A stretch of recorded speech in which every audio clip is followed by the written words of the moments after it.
Good morning or good afternoon, everyone. My name is Nicole, and I'm currently a grade 12 student studying Ontario, Canada. And today I want to talk to you about a topic or something that we most of us take for granted, which is water. So water is very critical to our lives. We use it to stay hydrated and we use it to brush our teeth or cook our food, right? So, however, there's this one group of people in Canada that has been struggling to get access to safe and clean drinking waters for the past decades. And these are the Indigenous peoples in Canada. So today I'm going to talk to you about how water insecurities in these communities are affect the psychological, physical, and spiritual well-being of the Indigenous communities in Canada. So without further ado, I'm going to get into the table of contents. So I'm going to provide you with a brief background and context of the issue, then go into some of the physical health impacts, then moving on to the effects of psychological and spiritual well-being. Lastly, I'm going to talk about some of the current policies the government has enacted and some future recommendations. So firstly, then, onto some background. So there are three Indigenous communities in Canada, and they are the First Nations, Métis, and Inuit peoples, and they are the traditional stewards of the land we reside on in Canada. So the term First Nations actually describe a large ethnic group of people, and most of them hold reserve land. This means that these are lands allocated by the government, and they're usually of very poor quality, and they're very remote. And they reside in many different territories and provinces in Canada. Then we have the Métis people, and they're people of European Indigenous ancestry, and they originated from Western Canada. Some of their homeland include Manitoba, Saskatchewan, Alberta, and more as seen in the PowerPoint. Lastly, we have the Inuit people, which inhabit the northern Arctic region of Canada as shown in the map. And they reside in Inuit-Nunagat, Nunavut, Nunavik, Western Arctic, and Nunatsiavut. Because these communities all suffer from water insecurity, the government has issued something called the Water Advisory. So they're essentially just public health messages that warn the residents about the health risks present in their water supply. And the government of Canada also promised to lift all the long-term drinking water advisories by March of 2023. However, that promise has been repeatedly broken. As of September 2024 this year, 32 of them still remain in Indigenous communities across Canada.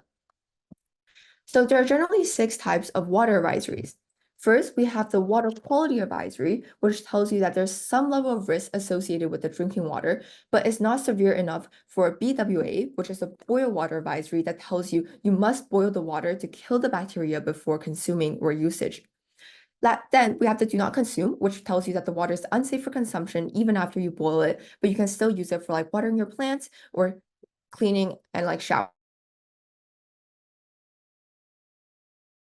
You cannot use the water for either for consumption or usage. Then we have to conserve, which tells you to control and conserve the usage and the amount of water you use because there's a scarcity of water. So water advisory generally have short term, which is less than a year and is more temporary. And we have the long year version, which is one that has been in place for more than a year. So there are generally challenges in water appliances because of this is a very complex issues that have many parts to play in it. So communities generally source their waters from surface waters like lakes and rivers and groundwaters like wells. However, these waters are prone to contamination, and especially surface water when it can be easily contaminated by wildlife in the area where human activity like deforestation. There became many chemicals leaking into the water. Therefore, there's a very big need for reliable water treatment. And the problem in the status quo is that we have a lack of these treatments. So this looks like, firstly, we have the premature aging of water systems. For example, this treatment system was supposed to work for 10 years, but because of the premature aging, they're now only able to work for 5 years. And there's also a lack of trained and certified water operators that are in the status quo in general, and even less of them are willing to work in the communities. So now focusing on the health implications. So the current situation is that the health of these communities are actively harmed due to the presence of these different challenges. And there's generally three main problems. This is like contaminants, overchlorination, and the unsustainable alternatives the community members resort to. Firstly, the contaminants looks like heavy metals like iron or manganese, or biological contaminants like E. coli, and this is very common. And because of the presence of these contaminants, the number of waterborne diseases in Indigenous communities is actually 26 times higher than the Canadian national average. And this has led to many serious consequences, such as gastrointestinal infections, eczema, and skin cancer. Then we have overchlorination, and this often happens during when you're trying to disinfect the water. And there's often a very strong smell associated with this process, so this actually leads to community members not wanting to use tap water at all. And according to the study in Indigenous First Nations community, there's actually communities that have overchlorination as part of their water treatment process actually show increased levels of skin diseases. And during the process, there will also be development of byproducts that indicate the presence of organic matter materials like manure before disinfection.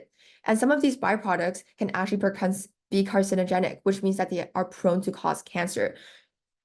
Lastly, we have the unsustainable alternatives. So firstly, because they don't want to use their tap waters or they don't have access to clean tap water, many members will resort to using bottled water to execute daily tasks like cooking, drinking water, and brushing their teeth. However, it is important to note that 1 liter of water contains on average 2,400,000 tiny pieces of plastic, and 90% of them are nanoplastic. Although more research are needed to determine the adverse health effects of long-term drinking bottled water, scientists have shown that there are percentual health concerns that come with drinking bottled water on a daily basis.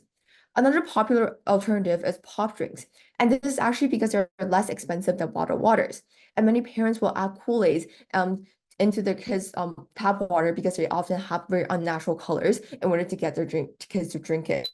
And because of this high level intake of sugar, there has been alarming high rates of diabetes present in the communities as well. Next, psychological and spiritual well-being. So firstly, these communities often live in a world of uncertainty. For example, they worry about their daily water supply, how they can retrieve water for the next day, and whether they will actually have enough money to purchase bottled waters. And they also remain dubious of the water quality because they're unsure whether the chemicals in the water will actually harm their bodies and whether their kids will be rendered sick from drinking the water. And this fear of adverse health effects leads them to live in a constant state of anxiousness. And this caused many of them to experience anxiety, depression, obsessive compulsive disorder, also known as OCD. And according to a study conducted by the University of Saskatchewan across 8 different Indigenous communities, water insecurity actually heightened tensions in terms of intimate relationships and relationships in the communities in general. Next, then we have spiritual well-being. So water is a very critical aspect of Indigenous cultures, and they're viewed as pure medicinal and life-giving, and they're often seen as a source of healing. However, when these water are actively contaminated and when they're perceived to be toxic, this hinders the ability of these communities to meaningfully engage within their own culture. This looks like they're prohibited from performing water ceremonies, rain dances, and traditional teachings, which are all critical aspects of their culture because they perceive the water to be toxic. And this can generally affect the psychological well-being of the community when they're unable to engage with their culture in a meaningful way.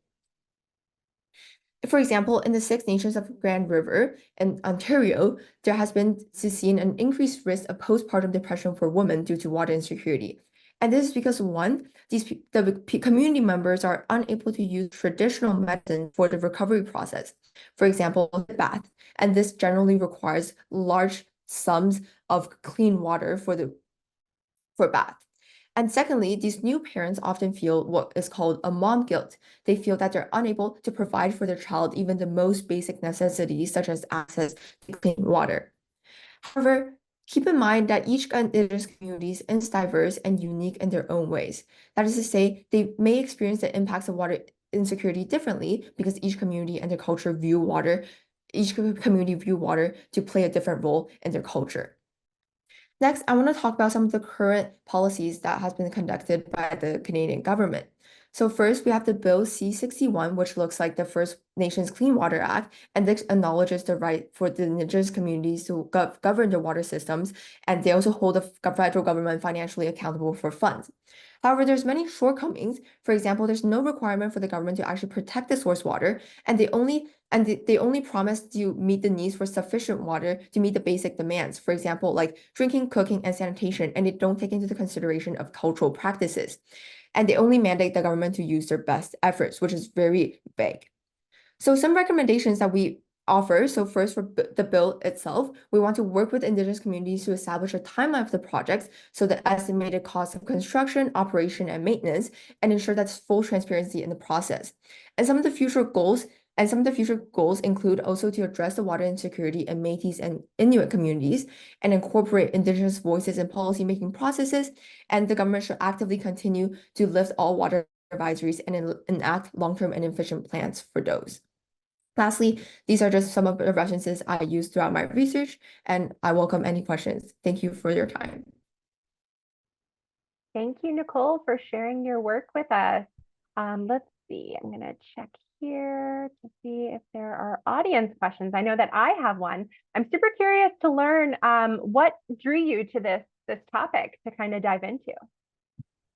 So this topic, so in recent years, actually, my school and also Canada in general has seen an increase in the Indigenous grassroots and activist movements that has drawn to this issue especially once the government failed to meet its deadline again. This sparked a really big outburst in the community. And I felt like this was something that needed to be taken care of, especially when I feel like I'm I'm very privileged, for example, to have water and to have access to this very basic thing that's very crucial. And another personal part of creating this project is actually because parts of my family are also from an ethnic minority back in China. And so indigenous communities being the traditional stewards of traditional peoples of Canada, they're often marginalized in society. Therefore, I felt it would be interesting to look at the policy play and how, for example, their voices might not be included in these policy making processes, and how, because of their marginalized identities, how they often, they're often faced with many social challenges, and that includes not having access to clean water. Fascinating, super enlightening. Thank you so much for sharing your work.